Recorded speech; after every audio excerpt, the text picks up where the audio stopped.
The key is that you work towards a common goal, you'll find everything becomes easier. How do we get alignment as a couple when we're trying to invest? The first problem I see is that a couple comes together and one has a more logical response and one person with a more emotional response. It could be the husband, the wife, in either role. It doesn't make any difference here. But the key thing to recognize is that they play these two roles, logic and emotion. And as a result of logic and emotion, the biggest mistake I see is someone commit to a path of investing, then every year a question comes up, but I really want to get the home. The second big issue is when they both play the exact same role and it's just 50-50 perfect decision making. So this isn't emotional logic, this is just the exact same role. And what ends up happening is one person has cash flow preferences, the other person wants growth, as an example. One person doesn't want regional cities, the other person wants Sydney's backyard, want to be close to home. But I find the highest performing couples have different roles. They don't have emotion versus logic, it's only logic. G'day everyone. Imagine giving a builder a brief with two different blueprints to build a home. They tell you you're nuts. And I think the same goes when you're trying to build wealth as a couple, how to invest, decisions that you're making. How do you get on the same page? It's probably a question that I get a lot when I have couples that come across our desk and we're trying to manage, I guess, different emotions, different risk appetite, different ways of investing, for example. Should we buy our own home? Should we pay that off before we start investing? Who do we trust? These are all the questions that we're going to have unpacked today. Hopefully, if you're in a couple, even if you're single, for example, you're trying to get clarity on the way to move forward with your property portfolio and scaling and managing your investment properties. The man that on my right-hand side, Arjun Paliwal for Investor Kit. We're going to go deep. How you doing, brother? I'm good, my friend. Really good to see you again. You too, mate. You too. Look, I've naturally, our paths have crossed many times. I've followed your journey. 10 years, you just said you're age 32, 10 years between us, which I can't imagine that. But mate, you're looking good. You're looking good, dude. Well, speaking of that, that's my first question to you. Health. Because I know you had health scares last year. And I always say scares are pretty serious. And it just, to me, it reiterates, number one, health is wealth. When you're not well, the only thing that matters is getting better. And if you're listening, you're probably wondering where I'm going with this, but I'm like, you can have all the property portfolio, you have all the properties in the world, but if your health isn't right, whether that's mental health, physical health, relationship health, nothing else seems to matter. So take me through that journey and kind of when you reflect on health and well-being, what's happened, what's changed, and what have you done since? Yeah, so quick summary of that was I had open heart surgery last year, and it was not by choice. It was obviously forced because I needed to get it done. It was an emergency, and it was something that I was born with, and I'm just lucky that I caught it this early because if I hadn't, wouldn't have had many years on the clock left. Wow. But that aside, I think that can be some of the best wake-up calls in life. Whilst that wasn't in my control to wake up from, I know there's a lot of other things in my control. Yeah. So I've been on an absolute health kick since. And I think 2022, I was 138 kilos. I'm now 100 at the time of this recording, 107. Congrats. And so I'm losing a kilo a week this calendar year, and I've been averaging that since the Jan 1st and on a bit of a roll. Well done. So I expect that next time we catch up, mate, I'm sub 100 and keep that updated. But I think on the health thing that you talk about, it's so true. And I love how you mentioned all three, like, looking at mental, physical, all these different aspects, because I meet people who are some of the fittest people out physically, but then mentally, they're just not in the right space either. Yeah. And so I think you really need to be holistic with all that stuff because, as you said, there's no point building on all this wealth if it's not going to be something that you're fulfilled about mentally and it is for the right reasons mentally, where it impacts parts that you wanted to impact. And then at the same time, physically, if you're feeling well, you're going to be enjoying the fruits of your labor with not just, falling asleep at the beach, but probably going out and about and where you need to be and just feeling like you have the energy levels to live the life that you want to. So I think as a segue into just the rest of the chat today, everything to do with health, starting with my own journey, I couldn't say it's more important. It just absolutely is. And I think the key thing here is that when you're looking at health, look at all things. Like you can't be one side of it. Well said. I think and anyone listening would hear me kind of beat this drum a lot going, if you invest in property, really you should be investing in yourself because your best return on investment, whether it's personal development, I think peak physical health. I'm not saying go and get jacked. I'm saying go and get fit and healthy. You want to play the long game. We're investing in journey for the long game to bear the fruits of the labor, cash flow, properties are paid off, something maybe to pass on to family, intergenerational wealth. if you're not around to enjoy it though, you haven't completed your mission. And I think and you talked about mental health. I think that I saw this many years ago, probably very early on in my journey. I was like a client that had like 15 properties. I was blown away. I'd never seen someone that owned that many properties that was miserable. And I walked away and I was like, well, what have I missed here? Like anyone would kill to be in that position, go back nearly 8-9 years ago, but you weren't happy. And I think it dawned on me, like, call it more money, more problems, call it, diminishing returns sometimes around scaling the portfolio. There are some people that have gone on to be incredibly happy, incredibly, celebrate where they are in their journey in their life, and others are just like, it's never enough. Yeah.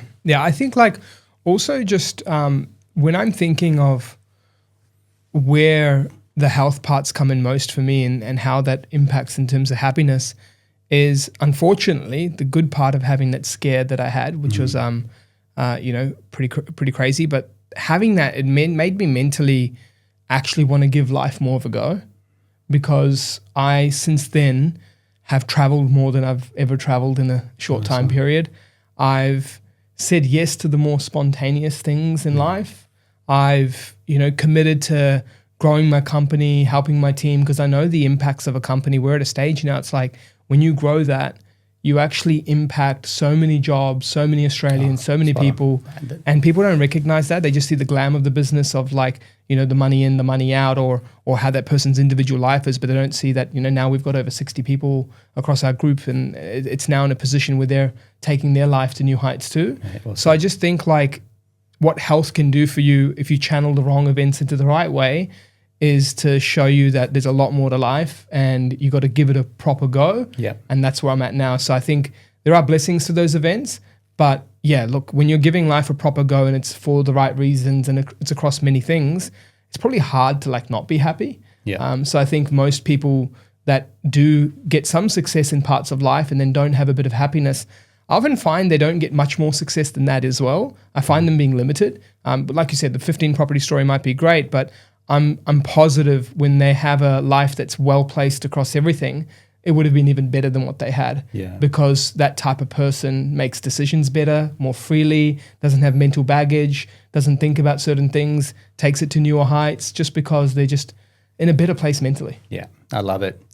If you listen, you'll hear more of the mindset methodology really start to come to the surface.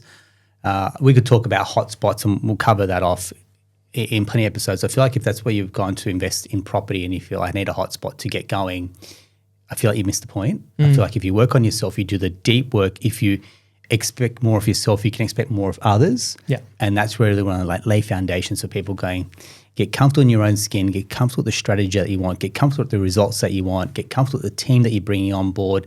But most of all, look in your own backyard and go, actually, what am I doing? Why am I doing this? And how do I move the needle in my own life? Yeah. As well, which can cut across health and wealth. Mate, when we go back, because we cut our teeth working at CBA. We did. I often think, mate, we had a really unfair advantage that we had such a good breeding ground. Yeah. When I look back and people can, sling mud at CBA, but I've got to tell you what, man, like it raised the bar in terms of like the caliber of people that work there. Yeah. You start a job, you finish it, you take ownership, follow up. Like these are principles and methodologies that just do not go out of fashion. I feel like our business come the beneficiaries of like really good discipline that we learn inside a large bank, and then applying that to our businesses. Where you take CBA and just put corporate Australia in there, where I feel like, and you probably work with a lot of corporate employees as well, is their career just feels like it's in like just neutral, or it's just go mode, and it's like they're not taking control of their biggest asset, which is themselves.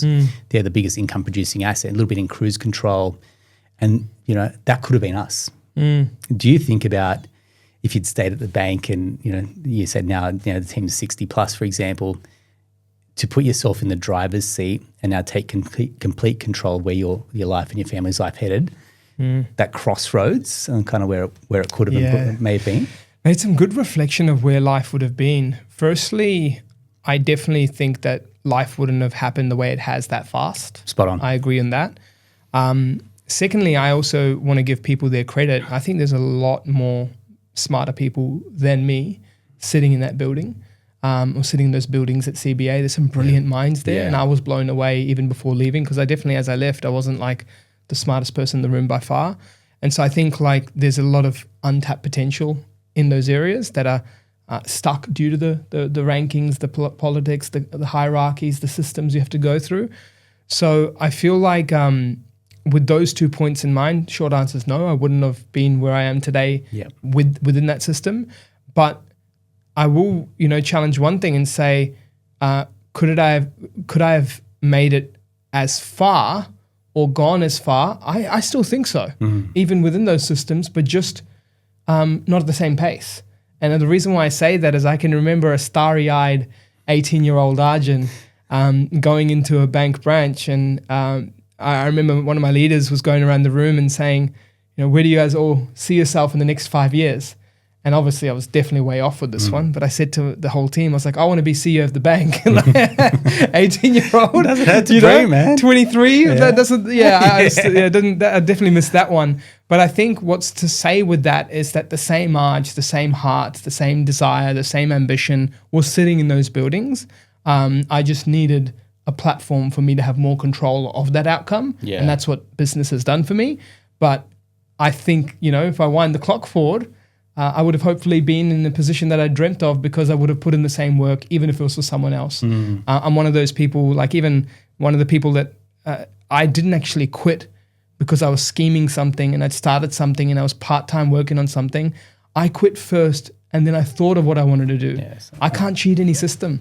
Like that company's invested in me in so long, I can't focus on two things at once. And I think that's my biggest strength. I can focus and execute. So I actually gave them 8 weeks notice, said, hey, I'm not going to Westpac, I promise you. I'm here just to say I don't know what I'm going to do, but I know I want to do something.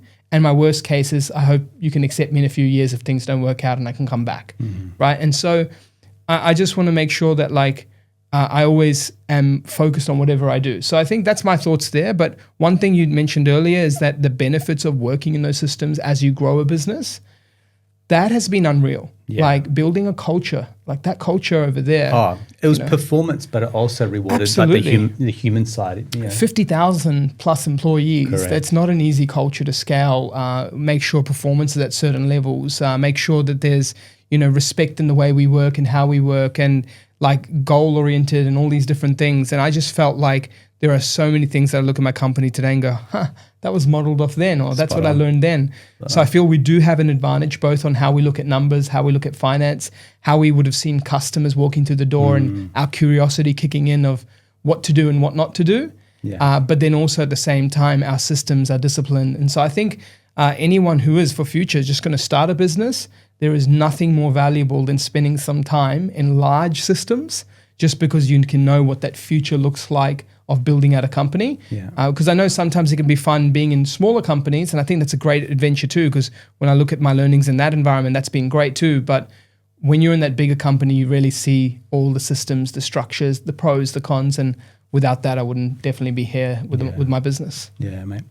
I love it. I love that sentiment. And I don't think we'd regret our time at a big bank for a second there. Yeah. It served us well, but what got us to this stage in life, what got us there won't get us to that next stage in growth. And I think we grabbed the bull by the horns. And that's not a journey for everyone. Like, I'm not saying rush out, go become self-employed, because, geez, mate, those first few years in self-employment are dark place sometimes. And it's there's so many parallels you can draw off the back of starting your own business, starting a portfolio, starting a health journey, for example. It's sometimes can be death by 1,000 cuts. Yeah. But it's almost like who has the persistence, who has the resilience, who has the self-belief to keep going? Because when you get a setback, it's effectively how you move forward that's going to define your journey. Yeah. And you would have seen it, mate. You've grown a portfolio, you've worked with plenty of investors. There's not a matter of if things go wrong, it's a matter of when things go wrong. Same in business. And it's sometimes it's a matter of eating glass, sometimes it's a matter of drinking champagne, and there's a time and place of both. Yeah.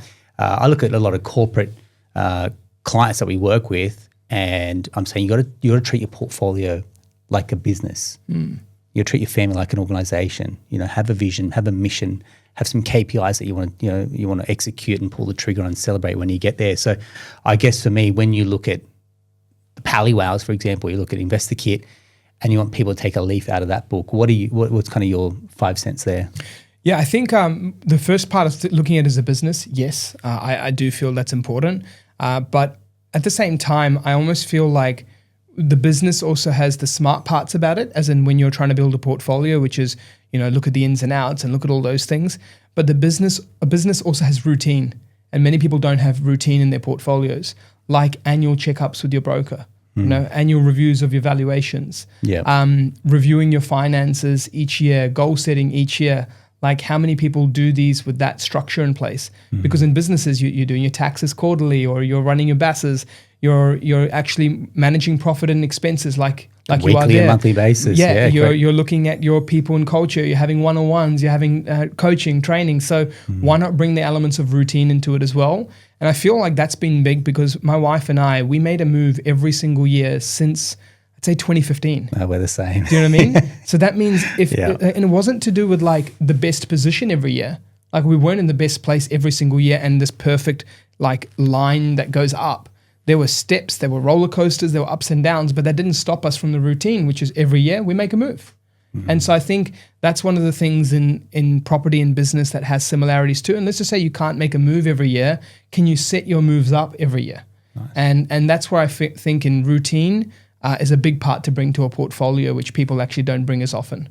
That's a key thought. Man, I love it. And I think, the paycheck can make you a little bit complacent. Yeah. Your corporate client, again, our borrowers that are corporate or even in good salaried roles, the paycheck becomes consistent. There's not much to move the needle on, for example. And it's almost like, mate, as you say, as you get higher up in corporate ladder, it becomes harder to get those roles effectively if you lose your job or you're trying to change roles. I say to the clients that were earning 250, 300 plus, I'm like, you're the ones that need to invest more and more because it actually gets riskier the higher your paycheck goes. It's very hard to replace that role, for example. You could be looking for quite some time. And so to me, they almost feel it's a little bit below them to go and buy 500, 600, 700K properties, but it's almost the exact thing they need to be doing. Absolutely. And what you said about the risk is very true. Like, I compare middle and senior leadership in corporate worlds to the coaches of sports teams. Whenever a sports team does bad in the NBA, they don't let go of the superstar. They let go of the coach. Yeah. The coach becomes the scapegoat because it's like, hey, these superstars are personalities, they're people, they actually push the vehicle. The coach had all these resources to push this team and they didn't push it the right way. So the coach always goes first. And it's the same in corporate world. You see redundancies happen at middle management. You see restructures happen there only because that can shift the whole direction of 50 to 60 people in that division. Yeah. Because that 50 to 60 people, when two leaders become one, move a certain direction. Companies don't do that for just pay or saving a few. Like the most saving of money happens in multiple lower roles restructured. But it's not the case. They need to look at middle roles because they often find that it's divisional movements that move the whole team in a direction. So I find you're right. The risk is there. It's the most. But also when you have routine, you should also have rules, just like a business. So a business has rules around, hey, how many months of cash do you need to hold, right? Or rules around, investing X percentages into marketing or X percentage into labor, X percentage into other goods and services. And when you have these rules set in the portfolio, an example could be, hey, if you have a buffer of, say, 3 or 6 months, every dollar above that, what are you doing with it? Nice. Right? That could be a rule. Another rule could be every time your portfolio and your annual checks gets up to, say, an increase in valuation, what are you doing with that valuation to take out the equity and how does that change your total cash and buffer? Yeah. Right? Hey, if you're saving more than $2,000 a month and you're in a position where you have a deposit, why aren't you making a move? Even if it's negative cash flow, you're going to have some buffer to use against that negative cash flow because you're saving more than $2,000 a month. It's forced savings. It's into a property. And so if you have all these rules in play, just like a business example again, you just move better as an investor because you don't wait for the right time. You have tick boxes like a operational manual and you're just going, check. Good. Let's do something. I love it. You've almost taken a little bit of that decision fatigue out. You mentioned there, it's like we've got to wait for the perfect time or we're waiting. And it's like, I think you and I can come across sometimes a little bit salesy in a sense going, come on, let's do it now. It's like, we've got no agenda. Yeah. You wait a month, you wait 6 months. Like the market's not slowing down and waiting for you to hop on board. It's moving with or without you. Yeah. And I think we've seen this long enough to go indecision, inaction is just you're not the beneficiary of that. And moving forward, excuse me, you mentioned about rules, and I think this is an important one, and we said at the very start, investing as a couple. Getting aligned as a couple and money, I feel like you look at any relationship breakdown, I won't say any, majority of the reasons that marriages fail, relationships fail, a large part is based on finances. So let's put this smack bang on the table and go, how do we get alignment as a couple when we're trying to invest? Because this is probably the most friction that we'll get when it's like, how do we structure loans? How much cash flow?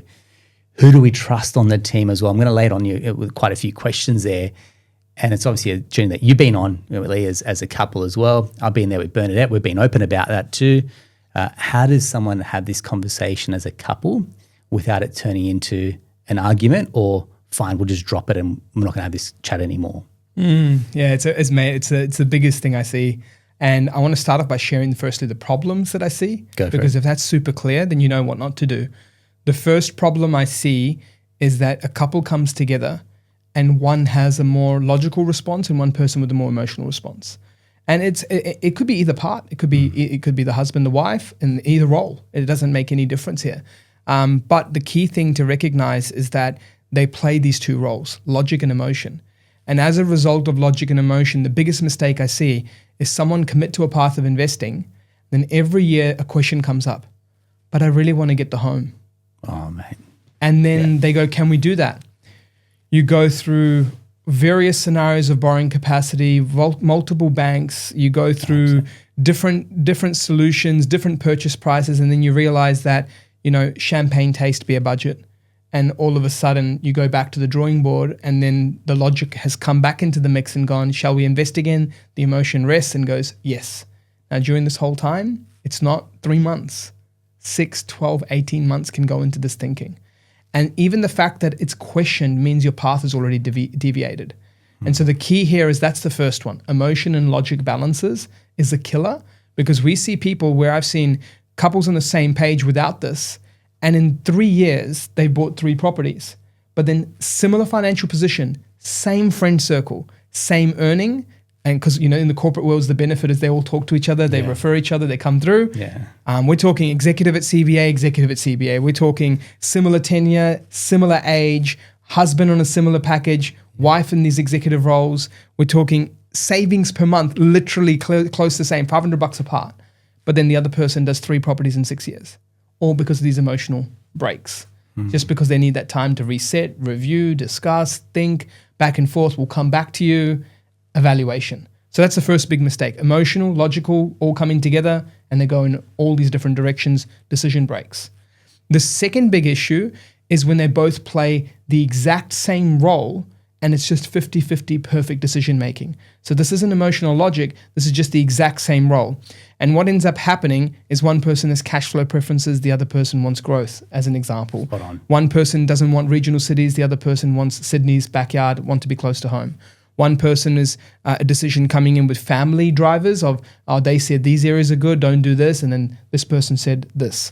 One person wants to be able to just go into any location and trust the professional. The other person wants every little thing looked at, every little thing discussed, and they don't want any maintenance, any renovations. They just want it clean and easy.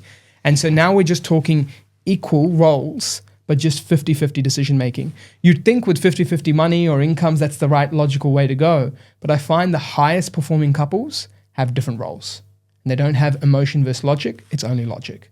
So now when I give that example, I'll try and use the example of myself because it's close to home. With Lee and I, we've got this macro-micro role. So the macro role for me is decision on portfolio expansion, decision on location, decision on house, like very macro.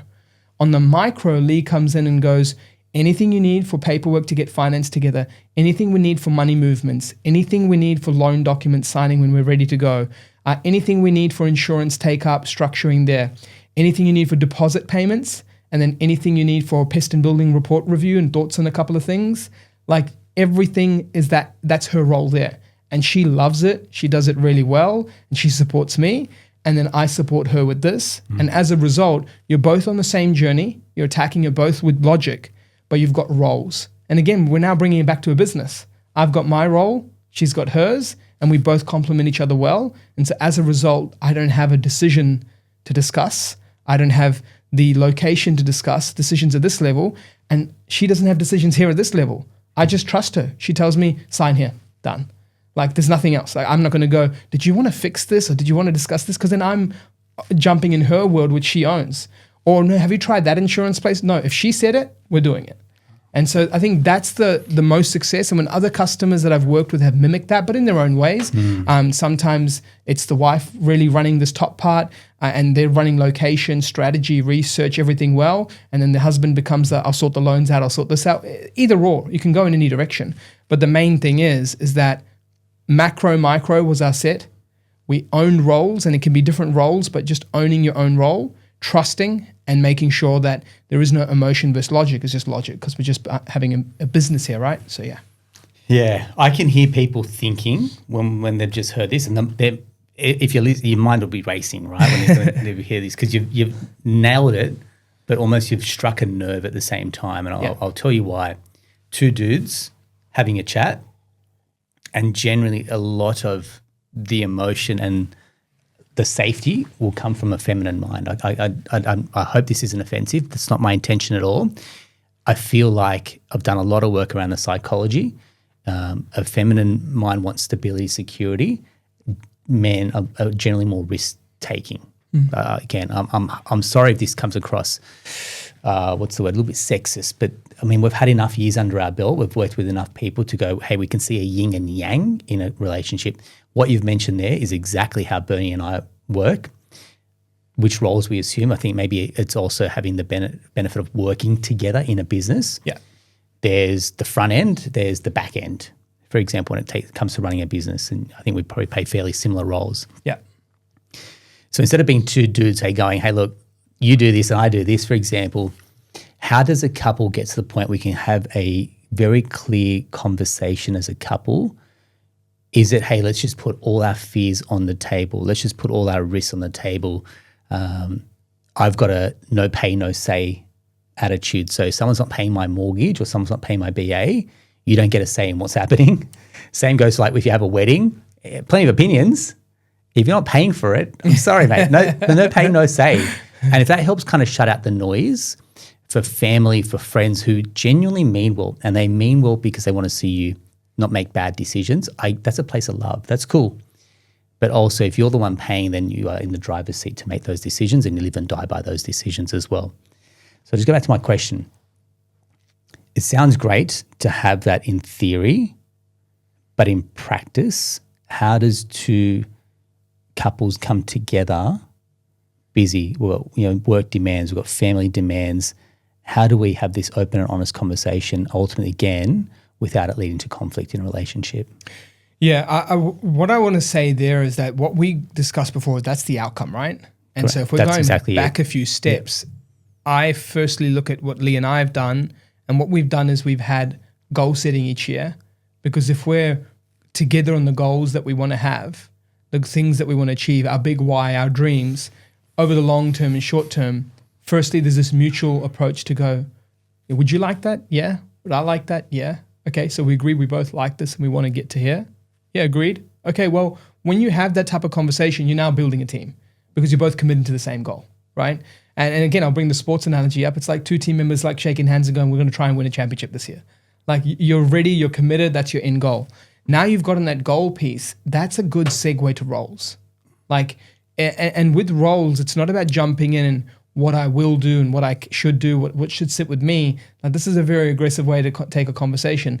Take a step back, and I think everything's been very submissive to each other in a way. It's like, hey, I really need help with these areas. Is this something you can own? Right? Like, this is our language, and I know we're getting into communication as a couple now. That's exactly where it needs to be. 100%. Dr. Filling right now with each other. But the main thing is, it really is about asking for help, asking of each other, deciding on roles, having goal setting, having strengths on the table. And if the key is that you work towards a common goal, you'll find everything becomes easier. And that's usually a moment for that other half to also bring out everything they feel. Like as in, look, I really want this as part of the journey. Well, go deeper. Why? Why do you want that? Do you feel we're missing anything here? Like we might be renting for the last 5 years. Have you not enjoyed the areas we're in? Oh no, we're in the best parts of Sydney renting because it's way cheaper. There you go. So are you not feeling good with the security of everything? Well, let's turn everything to emotion, to logic. So to give you an example of our Rentvesting days, we were Rentvesting for many years, and there was a bit of emotion coming into the mix. Mate, I'm glad you said it. This is 100% the biggest issue that I see couples face is a rent vesting strategy. Yeah, massive. So this was coming into the mix for us a fair bit, the emotion. Yeah. Now, what I'd done the math on, and this is where it gets pretty crazy, I encourage people to do the math on this, get some quotes locally, do this out and figure it out. The common issue she found was the moving and all the things you have to do with it, the pack up, the stress, the location, the drop everything off again, the set up the whole house and all that stuff. If you go through that journey and you do this math, number 1, removalist and packing. Number 2, unpacking it and setting it up. Number 3, a staycation at a hotel in your local area. Grab the math for those 3. And then number 4, an aggressive approach, prepared approach to like renting out properties. Like we want that, everything's ready. Our application's packaged, documents aren't delayed. We are relationship with the relationship of the property manager, really getting aggressive there with, we'd like this, we'd like to apply, we're sending everything. Like do the math on just the time it takes to set that pack up. So you're super ready, your application ready for any property, and your removalist, you're unpacking, you're packing, and your staycation at a local hotel whilst all that happens. So you just sit back and let it be. That math on top of your rent is still cheaper than the mortgage payments. So like, everything stress and emotion can turn logical. You can turn logical. Yeah, I'll hear the listeners' voices because I hear these in conversations going, hey man, logic's one thing, but put a price on like stability, security, not having to move every year. I just want us to have the house. My families are judging us because we're renting and they can't see the rent vesting model. They can't see the equities Fugazi, for example, right? We've got all these properties, but we don't feel richer. Yeah. Like cash flow, we actually don't feel richer. And you can't eat the capital growth. All our friends are buying homes, they're renovating. Now their home's worth far more. We're never going to buy into the home area, the location that we want in Sydney or any other capital city for that matter. And so you're going, hey man, like do the numbers. And the numbers work. And we go back to logic and ration. And like you said, the emotion is the tsunami that comes in and almost destroys the strategy. And it's like they cashed in their chips too early. We'll see this when they sell properties. They really want the home. Is there a place where you could go, hey, look, if you want to have your cake and eat it too, then buy your home. You'll have a fairly large mortgage. Your borrowing capacity will be reduced, and then you can go and buy investment properties. Is there a place where you can see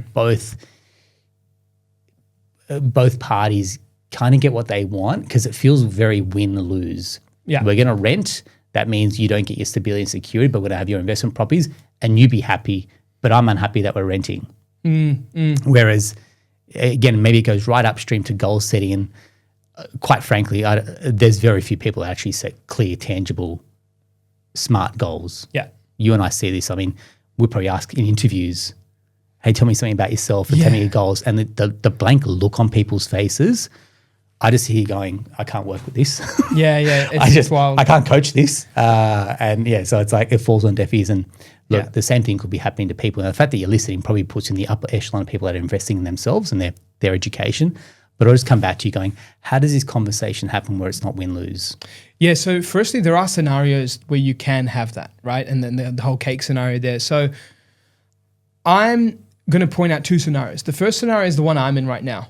Yes, we're rent vesting for many years, but we now have our dream home. But with that dream home, there comes a capability shift that shifted to allow that. Meaning it wasn't done in a position where we wanted something more than we could do, right? I'm blessed with it being a nice place. It's a beautiful, stunning place. Congrats. Yeah, I'm very blessed with that. But even at that level, I could have wanted more. I could have desired more. And I think that's the biggest thing, people's desires matching their capability. And so I think that's the first part. If you can find that fair balance, you're going to find that it is possible, but everyone's wanting the inner West Terrace for 2 to 3 mil, right? Versus, what do you mean they want 1.5 mils? They're stuck in 10 years ago to the price point. That's right. They're wanting it for 1.5, but it's 2 to 3. Whereas I think my first home was 40 or 50 Ks out or something from Sydney CBD in terms of the one I lived in. Then I went to Rentvesting again. And even now I'm further out. But the main thing is, if you grab my home and brought it in half the distance, it would be over $10 million. But I'm not doing that because it's not in my budget.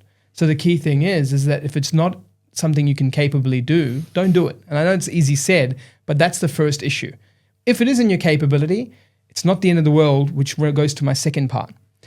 One thing people underestimate when we do portfolio plans, I was actually quite surprised because it took some convincing for me to understand that this works. And then I was like mapping out lots of scenarios and I realized this actually works. If you buy a home that's a proper home, and what I mean by that is it's not a stepping stone home. Yep. Like you just got something for the sake of it because you feel like you need security and then you're leveling up every year. You go from 25, 30 all the way up to 50 and all you've done is level up homes and you haven't really gotten any investments to show for it. And so firstly, buying and transacting costs will kill you. Secondly, the constant keeping up with the Joneses will leave you mortgaged up even at your 40s and 50s. Well said.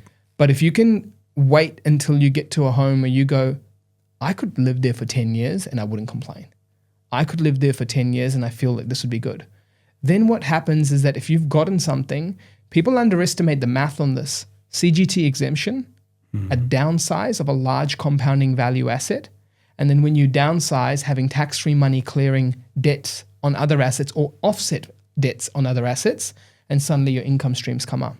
Because if you look at it, when you map out passive incomes, if you're rent vesting your whole life, what ends up happening is you look at the 4 properties and you go, wow, that's 120 income, passive, debt-free when I'm older in my retiring years, 4 properties fully paid off, this is great. But then you go, oh, wait, I still got to pay my rent with that. Correct. You're not paying today's rent, you're paying 20 years later rent. Correct. And so if you do get that home and you're willing to not just constantly upsize, level your mortgage up and keep it going, and your mortgage is hitting this way, your values are hitting that way, there'll come a time when that home downsizes. Unit growth rates over the last 40 years in Australia are not as good as house rates. So it's likely that the house that you purchased in the value here will be here and the unit you purchase in the future will be here. And so when you make that purchase, this cash trade-off in the future is what you can do to fast-track your debt-free goal. And then when you get to that debt-free or fully offset goal in the future, whether it be commercial or resi assets, then you start getting to a place where you get income and you get your home. Yeah. But I think the key is you can't go in this like, let's just get a unit. Doesn't perform well. And you go, okay, well, we're outgrowing the unit, let's get a house. And you do this until your late 40s and you go, well, no, I'm chasing these last 10 years to get something. And so I think that's where I've mapped out many scenarios. The downsides of a PPR, CGT exempt can actually make a big difference to your end portfolio plan, but it does make that second part of the race harder, right? Whereas I ask people this question, 2 scenarios. Get a home that you feel good with, but then you're playing catch up in life to be able to get to your income goal, or know you've got your income goal and have the rest of life to catch up on a home. And I had this literally with a couple yesterday. Wife's an executives at CBA, husband's in the tech sales world, household income's $500K between them. Yeah. I've helped them first purchase 4 properties over the last 5 years. And over the last 5 years, purchased 4 properties. And they also got a stock portfolio of about $800K. Beautiful. And then they've got their super at about $350 and they're only in their 30s. So life's going well. When you track all 3 out to retirement age, their super gives them the passive income they wanted. Their stock portfolio gives them the passive income they wanted. And their property portfolio debt-free gives them the passive income they wanted. That means they've got triple the passive income they originally wanted. They were after 120K today's dollars inflation adjusted. Yeah. They actually get close to 360K inflation adjusted. And so what I said to them is I'm like, guys, I know this is going to go against me and I know you can purchase more properties, but you don't have to purchase more properties anymore. Like you're good.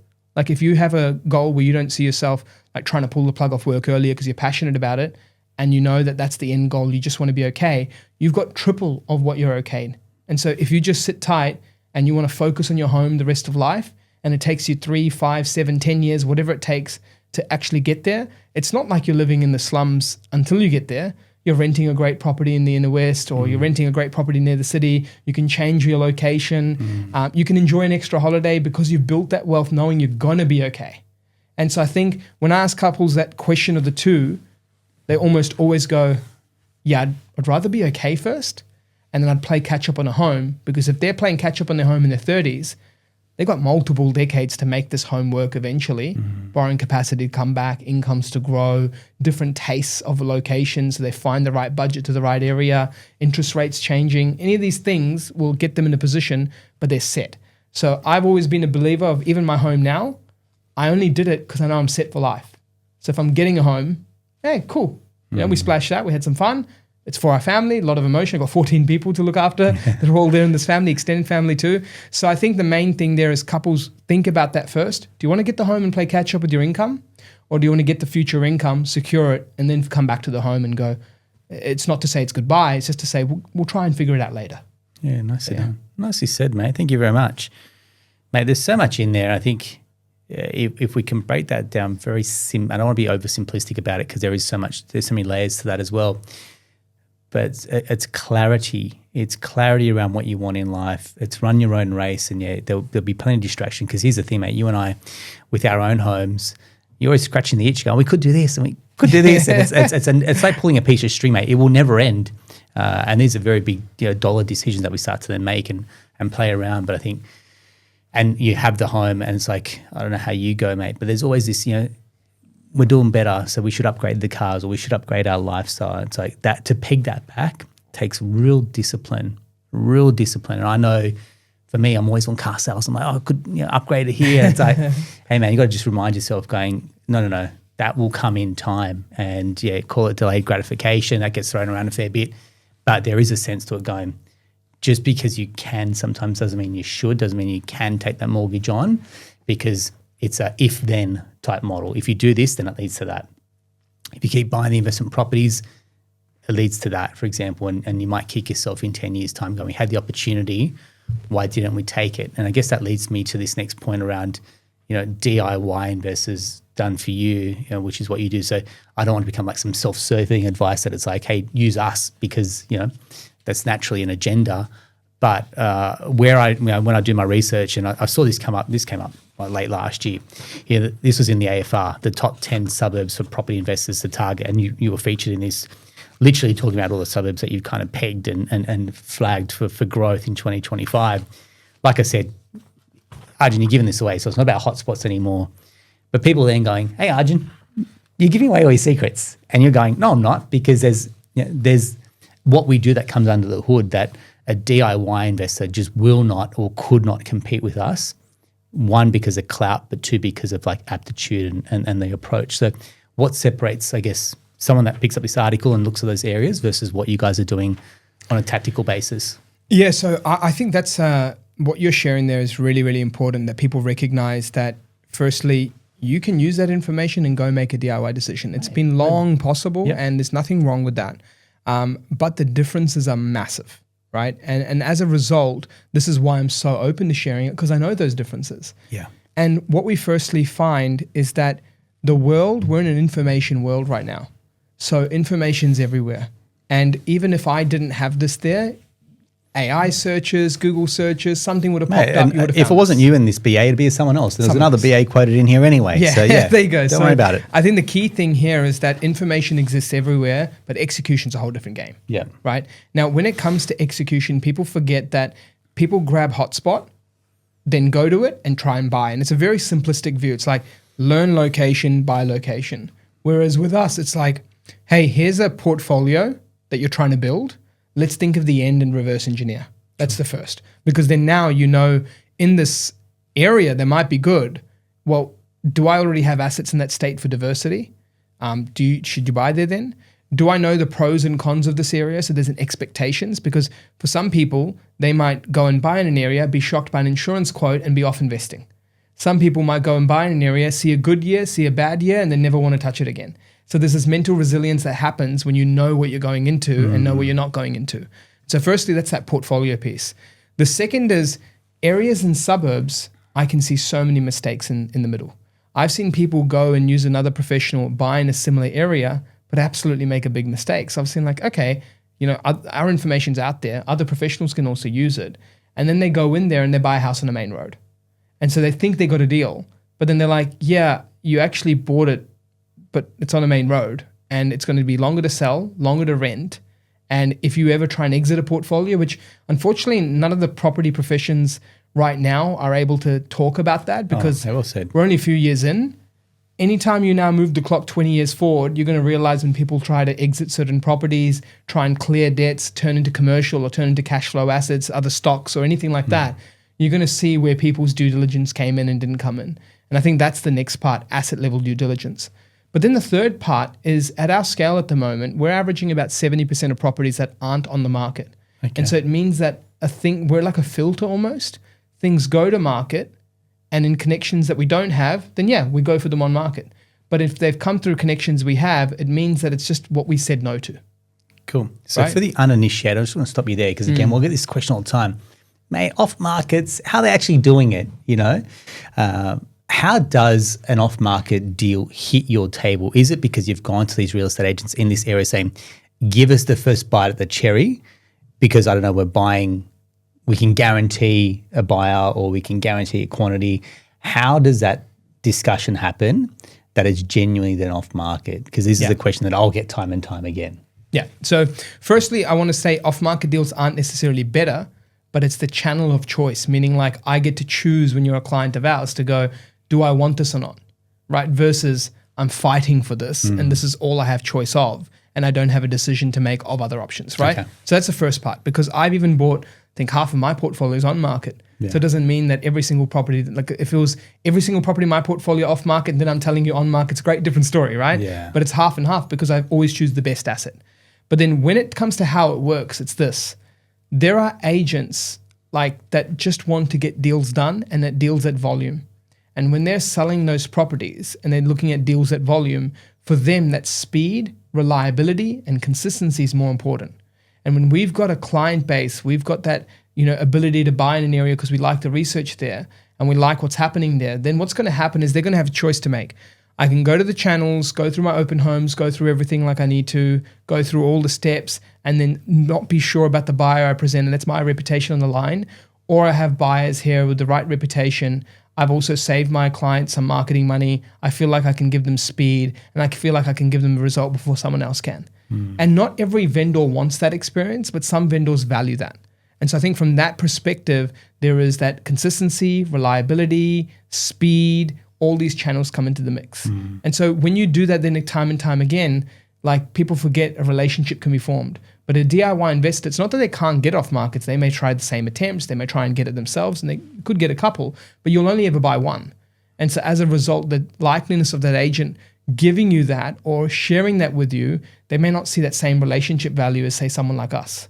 That's the key. Yeah, nicely said, man. Thanks very much. I articulated it well because I think it's something that plays into people's mind going, BAs are just telling me they're off markets and obviously it's self-serving advice. But I mean, I've seen it, and again, I've said this before, as a broker, I feel like I've got the best seat in the house. I get to see plenty of BAs, I get to see all the deals, I get to see owner, occ, investor, what banks are doing what, whose portfolio is growing as well.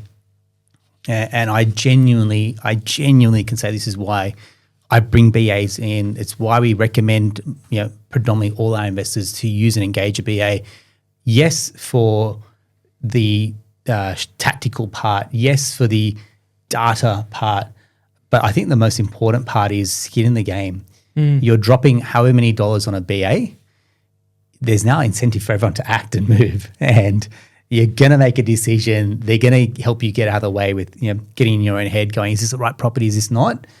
And the outcome is what we're looking for, which is, hey, lock and load the property, get it done, get a good tenant in there, buy the next one. And just average stats, 6 to 12 months to buy a property on your own, 2 to 4 months with us. How many times do you reckon you've gone back to people and they're like, oh, I'll do it myself, and they'll come back to me. I'm like, they come back in 12 months' time. Yeah, I got busy with work. Life got in the way. Kids were sick. And you're like, you've just missed out on 12 months worth of growth and compounding and momentum and confidence in your portfolio.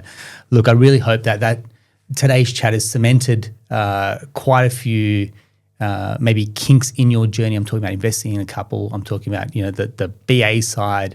I'm talking about clarity in your strategy and goal setting as well. These are all topics and questions that we've answered in previous episodes. So if you do want to if you do want to speak to Arjun, first and foremost, we'll include details to Investor Kit. I mean, you don't have to go very far to not see him, him and the team and his mug. So, mate, credit to you guys. You're kicking some goals, mate. And all the best with baby number 2 on the way. Cheers. Mate, I know business success is one thing, but family, to me, family success, and seeing I was just saying before, seeing our 2 girls grow and giving them the life that I would want for them, that to me is just the reason why we keep investing. Yeah. It's giving them the life parenthood is so much easier. We can say yes. Yeah. Yeah. When you can say yes to whatever they want, I'm not saying spoil them. I'm just saying when you don't have to sit there and worry about the pennies or, hey, time, can we spend time with our kids? The more you can say yes, damn, the journey gets so much more enjoyable. 100%. In all parts of your life. So Arjun, I want to say thank you very much. Thank you for coming Appreciate on. it. As always, if you love the episode, share it with a friend. We're kicking off our Property Accelerator group, which is our community of like-minded investors that really want to play a bigger game. So if you are keen to jump on board, by all means, just drop us a message, Accelerator, and let's get you in for the next session as well. Hope you've loved it. Talk to you soon. Thanks.